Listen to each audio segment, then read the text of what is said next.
Homework pressure?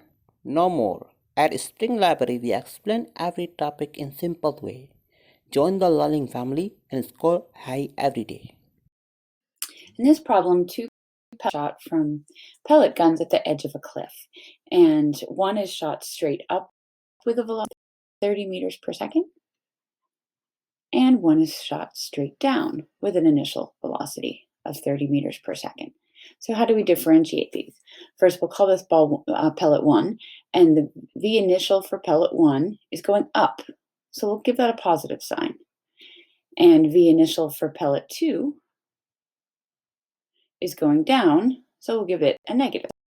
So we don't know the height of the question asks us to find how much later ball 1 falls after ball 2, because ball 2 is going to get there quicker.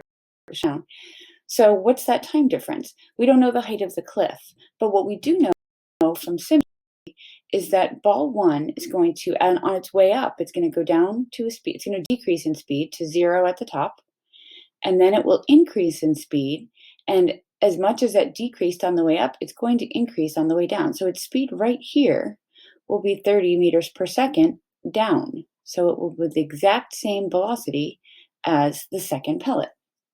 So from this point on, these two problems are identical. We still need to know what the time difference is, but we do know that if they start with the same initial velocity from this point to the ground and this ball, we know that whatever the height of the cliff is, their velocities are the same. So V final, I'll call this V1, at the bottom is equal to V2 at the bottom. So that's helpful. We can use the expression V equals V naught plus AT to start this problem, or to start to figure out an answer.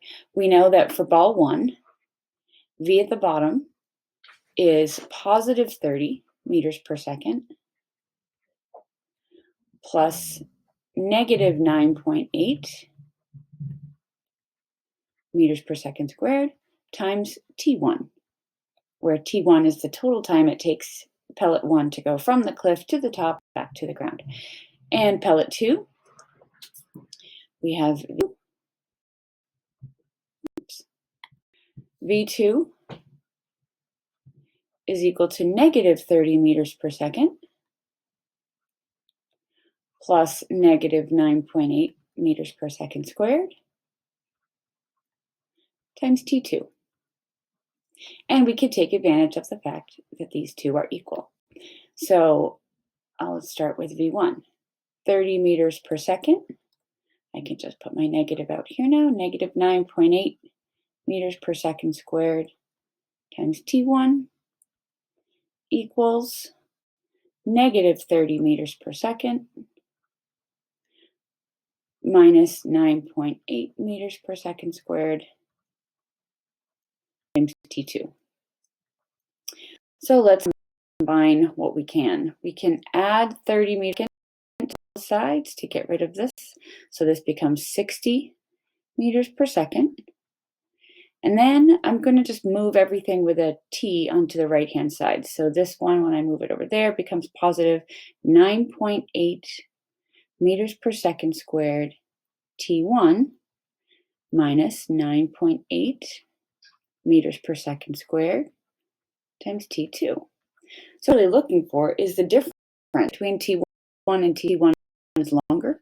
So why don't I factor out a 9.80 meters per second squared. Then I have T1 minus T2, and that quantity is actually what I'm looking for.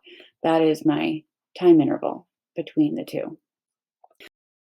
So if I could just scroll up a little bit, in order to T1 minus T2, I just do 60 meters per second divided by 9.8 meters per second squared is equal to T1 minus T2, and that gives me an answer of 6.12 seconds.